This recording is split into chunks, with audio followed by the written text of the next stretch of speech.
o nosso projeto é a adaptação de um tensiômetro analógico para digital e um desenvolvimento de um data logger para registro dessas aferições.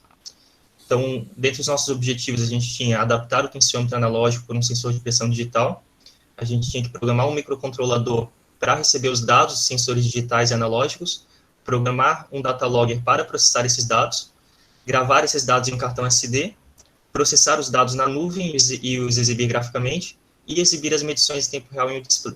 E felizmente, assim, todos os passos funcionaram. Sim. Então, seguindo adiante, aqui a gente tinha uma breve introduçãozinha, que é o plano de execução, cronograma do projeto e a lista de materiais, né? Não mudou nada. A descrição técnica também já foi apresentada. Aqui a gente só adentra um pouco mais nos detalhes dos nossos objetivos, mas a gente vai acabar vendo isso no desenvolvimento, então acredito que a gente não precisa passar por isso agora. Essa tabelinha depois a gente vai usar como comparação para relacionar com os dados que a gente aferiu. Então, indo para a parte que interessa, que é o desenvolvimento, a gente separou da seguinte forma, mais para um melhor entendimento, assim, né? Então, a gente vai apresentar a adaptação do tensiômetro analógico com sensor de pressão digital, em seguida, a programação do microcontrolador para receber os dados, a programação do data log para processar os dados, como é que foi feito o armazenamento desses dados no cartão SD, como que a gente processou os dados na nuvem, a exibição deles nas medições em tempo real no display e a integração de todas as partes do protótipo. Então, começando aqui pela adaptação do tensiômetro analógico para sensor de pressão digital, a gente basicamente retirou o vacuômetro, que vem junto com o tensiômetro, e substituiu por essa conexão pneumática, para estar conectando ao sensor de pressão digital posteriormente. Aqui, na direita, a gente tem a imagem do tensiômetro enterrado no solo, o tensiômetro já com a conexão para ligar o sensor. Aqui é o sensor conectado a ele é conectado a um tubo PU de 4 milímetros de diâmetro. O sensor ele tem uma ponta de 4,93 milímetros, então isso faz com que a vedação seja adequada, já que o diâmetro do sensor é maior que o do tubo. Então ficou bem vedado aqui. Aqui eu acho que é tudo, né, Zense? Isso. Agora a gente vai falar um pouco assim de como que a gente meio que conectou os sensores dentro do data logger, né? A gente tinha alguns requisitos assim para usar, tipo, o microcontrolador ter a capacidade de receber tanto sensores analógicos, tanto sensores digitais, mas no nosso protótipo aqui a gente acabou só testando, né, esse Honeywell, que é o nosso sensor de pressão, que é aquilo que está conectado no tensiômetro, e esse LM35 aqui, que seria um sensor de temperatura. O LM35 ele é um sensor analógico que ele... a gente não sabe se a gente foi amaldiçoado com o LM35 que não funciona direito ou se todos os nossos cabos são ruins, mas a gente passou bastante estresse aqui com esse LM35, porque ele começava a medir temperaturas de 80 graus, 40 graus, depois ficava certo, depois voltava para 40. Foi bastante estresse, assim, mas, tipo... felizmente... a gente achou que era mau contato, mas ultimamente ele tá medindo... A maior parte das vezes era, só que daí a gente trocava o fio, conectava bem, daí ele voltava a funcionar, para enfim. Bem estressante esse LM35, mas o Honeywell ele também tem uma medida de temperatura que a gente conseguiu meio que usar para fazer um teste de sanidade ali, né, para garantir que a gente não estava tendo realmente uma subida a 40 graus no ambiente, a gente estava percebendo, né? O Honeywell confirmou para nós que era o LM35 que estava doido mesmo. Mas, continuando daí, né, a gente tem um diagramazinho de como que eles foram conectados ali, né, no nosso datalog, né, datalogger shield. O Arduino estaria por baixo desse shield aí. Esse aqui é o shield. Mas lembrando também que o nosso sistema ele consegue suportar mais sensores digitais e analógicos. A gente só usou esses dois porque realmente era o que interessava para o projeto. Então, só explicar aqui rapidamente o funcionamento do LM35, né? A gente lê a tensão, no caso, que está no pino A3 ali, que é o pino que o LM35 está conectado. Só que quando a gente faz essa leitura, né, ela está em, se não me engano, de 0 até 1023, então a gente tem que converter isso para tensão, para conseguir jogar na função de transferência do LM35, que daí já devolve para nós a temperatura. Essa conversão aí, né, tá feita por essa linha de código que está exibida, que a gente converte desse valor para float, só para tipo, ele conseguir fazer as contas certinho, né, e isso aqui já devolve para nós a temperatura em graus Celsius. Beleza? Agora indo para o funcionamento desse Honeywell aí, né? Para conseguir fazer as medidas de pressão, a gente não ter que se estressar muito também, ter que meio que implementar, né, a comunicação em SPI do zero, saber, tipo, por exemplo, quando que tem que ser os tempos, as coisas, os bits que a gente tem que tratar, o que seria dos bits que a gente está sendo lido lá, né, como é que a gente tira deles o que é a temperatura, o que é a pressão.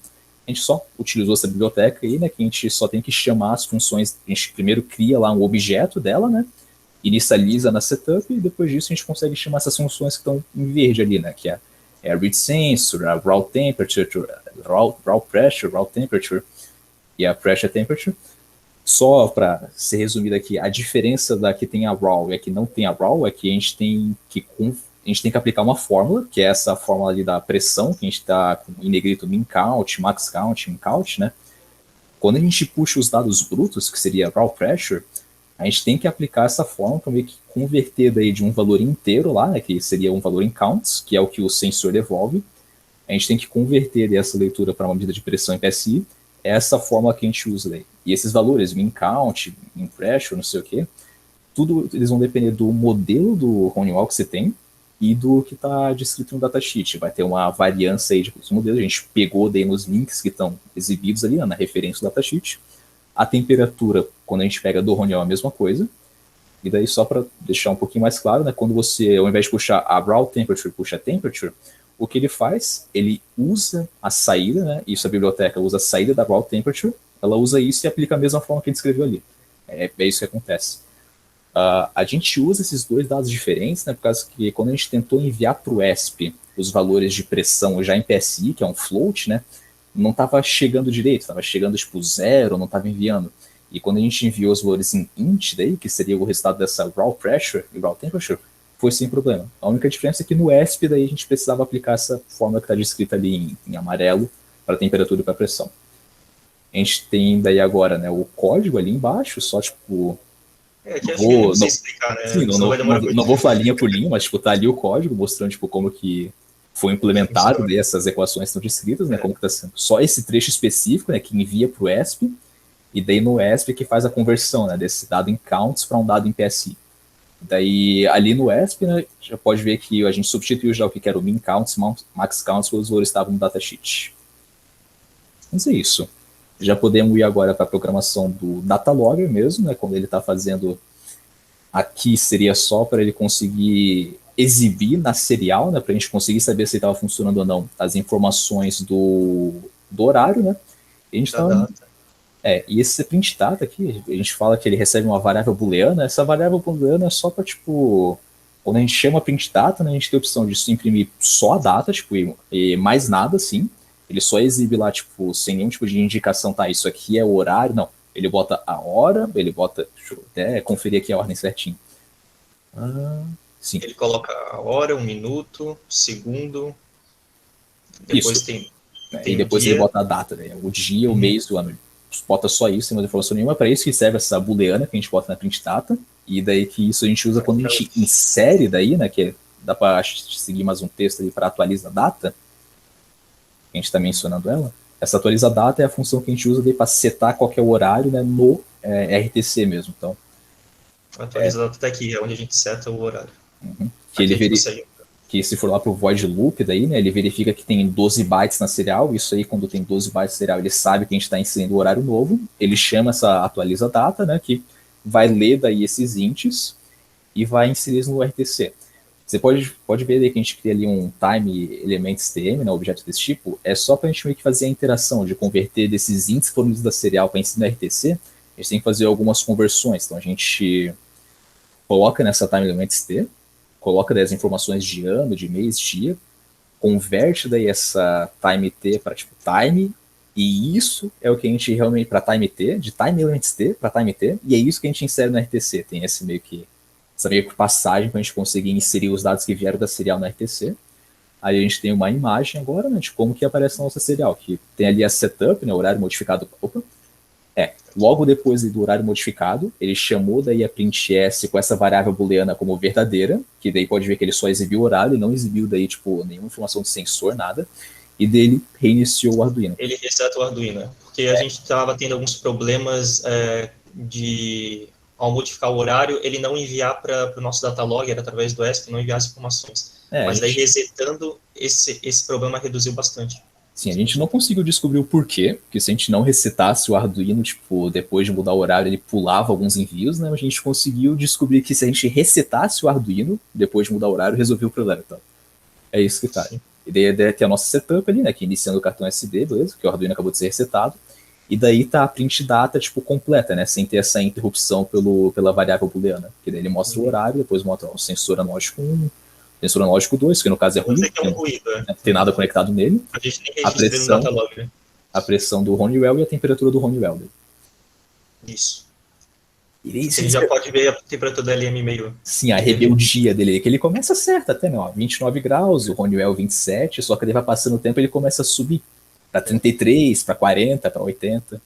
E daí a gente armazena esses dados em um cartão SD, então a gente utiliza a função grava SD para fazer isso. Aqui está o código todo dessa parte dessa função, a gente tem a função dela onde a gente chama ela aqui, e faz todo o código para estar armazenando as informações no nosso SD. A gente armazena o nome do arquivo com o formato dia, mês e ano. Inicialmente, a gente colocava uma barra aqui para separar bem o nome do arquivo, que a gente grava um arquivo por dia. Só que, por algum motivo que a gente não descobriu qual, quando a gente coloca mais de uma barra, ele acaba não criando o arquivo. E a gente não entendeu o porquê disso. A gente tentou de outras formas, colocar vírgula, colocar traço. Daí a gente pensou, então é caractere especial que não pode colocar. Daí a gente teve a ideia de colocar sem nada e funcionou. Mas quando colocava caractere especial não funcionava. Só que daqui é um problema, né? Que quando a gente bota nada, tem uma ambiguidade, né? Que, por exemplo, não dá para diferenciar pelo nome do arquivo se a gente está no dia 1º de novembro ou dia 11 de janeiro. A gente tentou resolver isso, mas o arquivo não deixava. Tipo, a gente tentou botar depois do dia colocar um D, depois do mês colocar um M, depois do ano colocar um A, mas ele também não conseguiu criar o arquivo desse jeito. Inclusive, foi a única forma que a gente deixou, a gente até pensou, o motivo foi o caractere especial, então assim vai funcionar. E a gente não reparou que não estava funcionando mesmo assim, vou reparar só agora. Mas a gente sabe que se deixar nesse formato, com o dia, o mês e ano corrido, ele funciona, ele grava. Então é estranho, a gente não entendeu o porquê disso. Inclusive está aqui essa função. A gente tentou resolver o problema, só que não conseguimos, basicamente. Sim. Mas ele grava o arquivo com as informações, isso que é o mais importante. Inclusive, ele grava o arquivo nesse formato aqui. Então, tem o dia, o horário e as medidas. Daí, o usuário ele vai ter que pegar esse arquivo, né? Vai ter que, e para ele importar para o Excel, existe já uma planilha dados, que tem um link lá embaixo. Ao clicar nela, é só vir em arquivo, importar, selecionar esse arquivo que foi criado, importar os dados, e ele já vai apresentar eles graficamente. Aqui são só os dados fictícios que a gente colocou para testar, mas ele funciona com os dados que a gente registra. Aqui é o código para estar automatizando essa planilha. Ele basicamente retira troca ponto por vírgula, porque senão o datasheet ele não consegue fazer os gráficos, né? E ele faz um tratamento dos dados. Por exemplo, às vezes o dado ele ficava no formato de data, uma leitura nossa. Daí tem uma função aqui para corrigir isso, enfim, são alguns parâmetros para estar formatando os dados. E essa é a função onEdit, né? E ela é atualizada quando a gente atualiza a página, quando o dado é enviado, né? No caso, essa onEdit é sempre que tem alguma edição na planilha, ele já chama ela automaticamente. Agora a gente vai falar um pouco do... acho que já tá assim. Pode correr bem rápido, não precisa explicar o código. A gente sofreu bastante aqui para conseguir fazer essa interação com a internet, né? A gente testou 3 métodos diferentes. O primeiro método funcionou, só que daí por conta de uma atualização... Enfim, eu posso falar isso depois. Mas o que está funcionando agora é que a gente está usando o Google Sheets e o FTTT. O jeito que funciona é que o ESP, ele manda as informações dos sensores que ele recebeu do Arduino, né, por essa software serial. Ele manda esses dados para o site IFTTT, para um webhook do site IFTTT, né? E daí o IFTTT manda esses dados que ele recebeu para o Google Sheets. A gente tem meio que esse caminho com contorno, né, justamente por causa das dificuldades que a gente foi tendo conforme o Google foi meio que atualizando o jeito que a API dele funciona. Mas nesse momento, né, do jeito que está escrito aqui, funciona até, tipo, hoje, pelo menos, né? Ainda está funcionando. Mas a gente se conecta por Wi-Fi, daí, né? O ESP se conecta no Wi-Fi e daí manda os dados para esse IFTTT aqui. Inclusive, ele vai upar um dado daqui a pouco, agora 4h59. Sim, 5 horas a gente vai ter uma leitura que vai ser enviada. Vai aparecer um dado aqui. Uhum. A gente tem ali o diagrama, né, e um pouquinho do código que está no ESP, só mostrando tipo, as informações que a gente precisa, né, que a gente tem essa chave de API, que é essa variável resource, que a gente usa resource server para meio que identificar tipo, qual que é o endereço, né, que o ESP está enviando essas informações. Tem ali como ele se conecta com o Wi-Fi, e daí A gente tem não ali. precisa entrar muito em detalhes também. E esse make FTP request é como é a função que ele usa, né, para conseguir fazer realmente o envio das informações. Ele bota dentro de um objeto JSON, né, e depois ele meio que insere esse objeto JSON no pedido que ele está fazendo. Mas é isso. Agora a gente tem algumas imagens mostrando só como que é a configuração no IFTTT, né, que é extremamente simples. Eu fiquei muito feliz quando achei que não era nada tão complicado quanto as duas primeiras tentativas nossas de fazer o ESP como falar com a internet, né. Então a gente tem ali, você só configura, tipo, adiciona esse elemento if, esse elemento then, e configura eles também, né? Tipo, colocando as informações da sua planilha, colocando, tipo, que nem, no caso do nosso velho 1, deixa eu até olhar a planilha aqui, esse velho 1 é a pressão, velho 2 é a temperatura do LM e velho 3 é a temperatura do Honeywell. Isso a gente meio que bota no código, porque é cada coisa, né? Isso é uma das limitações que a gente teve, tá? Porque o IFTTT, a versão gratuita que a gente está usando, a gente só pode, né, por esse método, mandar 3 valores. Então, tem essa pequena limitação. Acabou de, só desculpa interromper, gente. Acabou de upar um valor aí, veio Uhum. do Arduino. E pode ver que ele não está formatado ainda, né? Porque a É só função atualizar a página. onEdit, né, no caso, nessa planilha a gente tem uma função onOpen para fazer a reformatação. E daí sempre que alguém abre a planilha, né, ou tipo atualiza a página, ela vai lá e vai refazer a formatação. Ele aparece no gráfico. Isso aí é Ó, o LM automático, né? bugado. O LM É, bugou bastante agora. o rebelde. Sim. Pois é. E só voltando para mostrar tipo rapidinho o script ali, né? Tipo, a gente está descrevendo aqui o que a onOpen faz, que diferente da planilha do LCD, que é onEdit, a gente usa uma onOpen só para, tipo, toda hora que alguém abrir a planilha, ele já reeditar. E outra coisa que a gente faz, que a gente não faz para a planilha do cartão SD, é que a gente tem uns acionadores aqui, né, que eles vão a cada, no caso, nessa onOpen, a cada hora, ele faz uma reformatação automática, tipo, sem ninguém abrir a planilha, nada, ele estava lá, tipo, se chama sozinho, né. E essa create tabs é que quando passa um dia, né, essa create tabs ela também se chama sozinha. Essa aí, tipo, ela só vai ser acionada quando passar, tipo, da meia-noite para 1 hora da manhã. Essa create tabs é chamada, ela cria daí uma aba nova na planilha com o dia novo, que tá, como é que é? Tá sendo exibido em vermelho na foto e aí tá o código dela, né, da create. Mas o Francisco, A aba tá aqui. eu tô vendo ali agora o que o Francisco estava mostrando nessa on-open, é só tipo a reformatação que ele faz, né? Que ele troca ali tipo de agosto, de não sei quanto, ele troca para esse formato, né? Com as barras. Ele vai criando as abas com os dias aqui. E daí a create tabs é que vai criando as tábuas todo dia. Uhum. Inclusive, a gente está registrando desde o dia 25.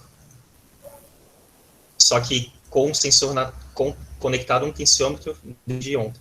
Que tem até essa queda da pressão atmosférica para a pressão na Terra. Mas podemos continuar já. Então a gente exibe as informações também em tempo real no display LCD. Inclusive a gente teve uns problemas que ele estava ocupando todas as nossas portas digitais. Daí para resolver esse problema, o professor Guilherme, que é o nosso orientador, ele acabou fornecendo um módulo de display LCD, que daí liberou todas as portas digitais para a gente e tornou a conexão até mais simples do display LCD. Que é o código que exemplifica como fazer toda essa conexão. Ele usa o protocolo I2C, daí por isso tem que setar o endereço. E aqui é ele funcionando. Ele mostra o horário, a data, a temperatura e a pressão. Essa temperatura e pressão são do sensor Honeywell, é o sensor digital. E aqui são todo o projeto integrado, né? Então, todas as conexões realizadas do Shield com o Arduino, o Shield está em cima do Arduino, do display LCD, com o ESP e com os sensores. Aqui é a conexão física, a gente improvisou uma case para ele, colocamos numa caixinha. Improvisando também o patrocínio com a Apple, como pode ser visto ali, né?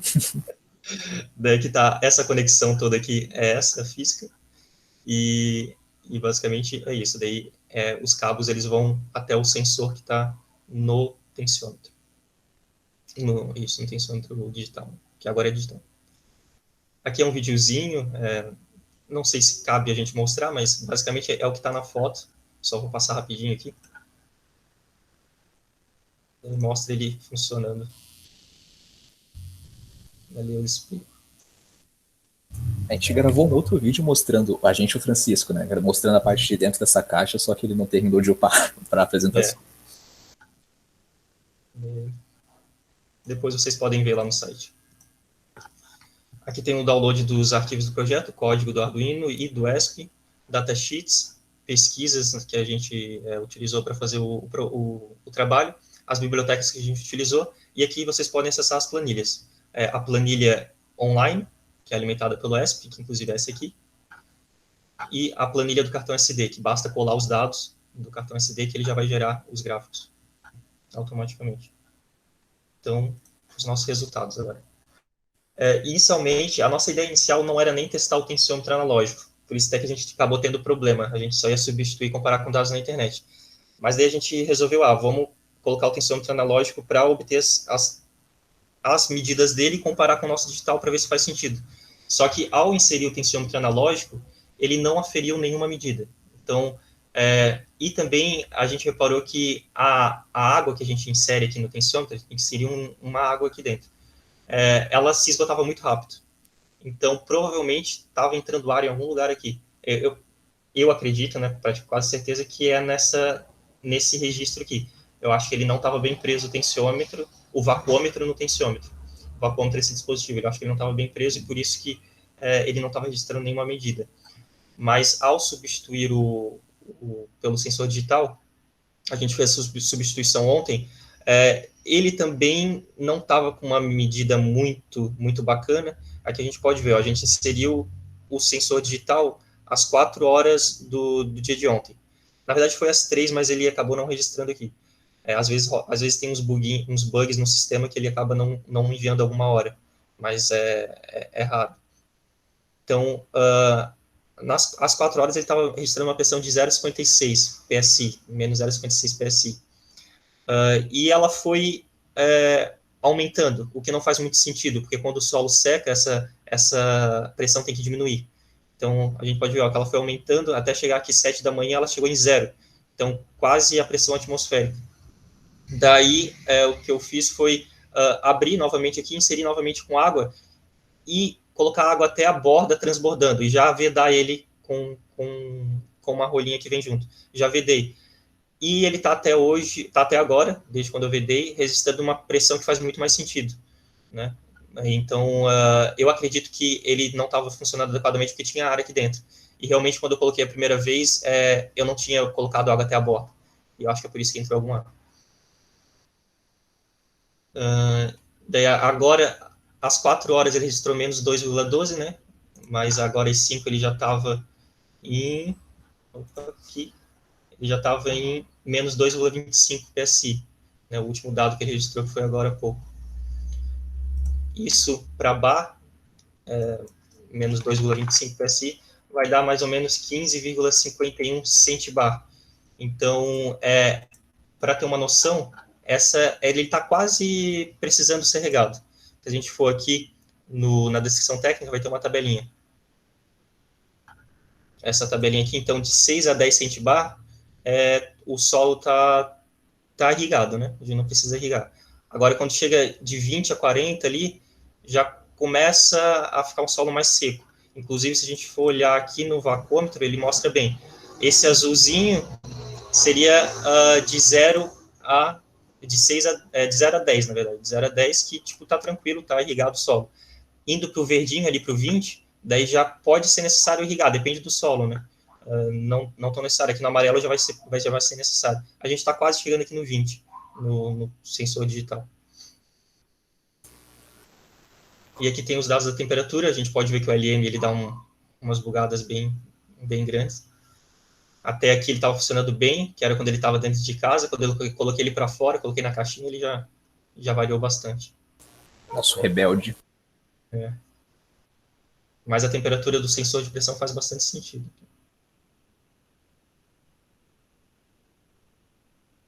Basicamente, esse era o nosso trabalho. Daí tem algumas sugestões de trabalhos futuros. Né? As dificuldades ali a gente já acabou mencionando durante a apresentação, aquilo que a gente falou do LM, né, com a comunicação com o IFTTT, que tipo, nossas duas primeiras tentativas. A segunda tentativa a gente não soube como adaptar mesmo, mas a primeira tentativa o Google mudou como que tipo funciona o sistema de autenticação dele, né, ele começou a precisar, enfim, monte de complicação que foi aparecendo aí por causa que o Google decidiu mudar como ele ia funcionar.